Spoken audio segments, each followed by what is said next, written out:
Je vais enchaîner la deuxième vidéo. Pendant la phase 1, il y a séparation du chromosome sans fissuration, bien sans cassure des centromères. Pour la première possibilité, on a un prime, deux primes. Et pour la deuxième possibilité, on va y avoir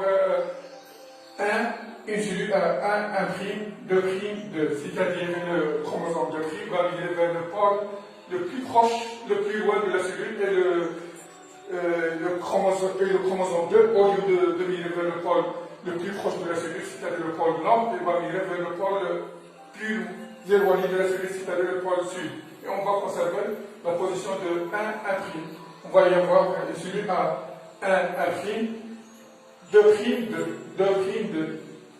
à la fin de l'anaphase, à la fin de la méiose, c'est-à-dire à la fin de la télophase 2, on va obtenir 4 cellules appelées des gamètes à n est égal à 2.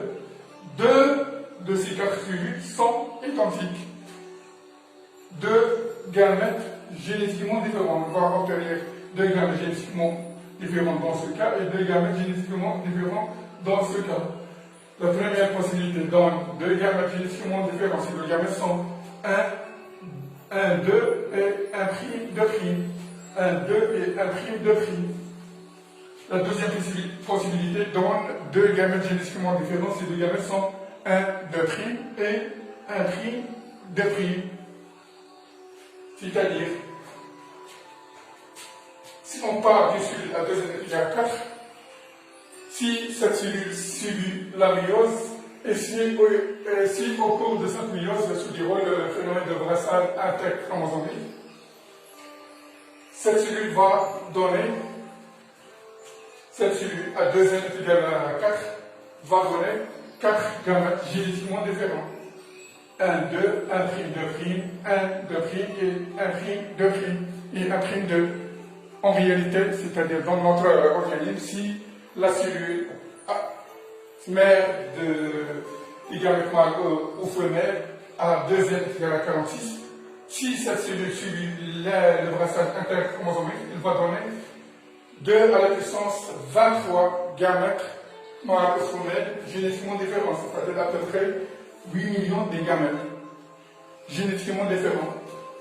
Un autre exemple, si une cellule à 2 est égale à 8 subit le brassage interchromosomique, ce phénomène de brassage va donner 2 à la puissance 8 sur 2, c'est-à-dire 2 à la puissance 2. 8 sur 2, c'est-à-dire 2 à la puissance 4 gamètes génétiquement différents. En bref, le brassage interchromosomique, c'est un phénomène biologique qui se déroule au niveau de la première phase de la méiose, qui est la division rédactionnelle, plus précisément au niveau de l'anaphase 1. Le rôle et le but de ce brassage, de ce phénomène, c'est de synthétiser ou de former des gamètes génétiquement différents. C'est ce qu'on appelle la diversité génétique. Et à bientôt et bye bye coronavirus.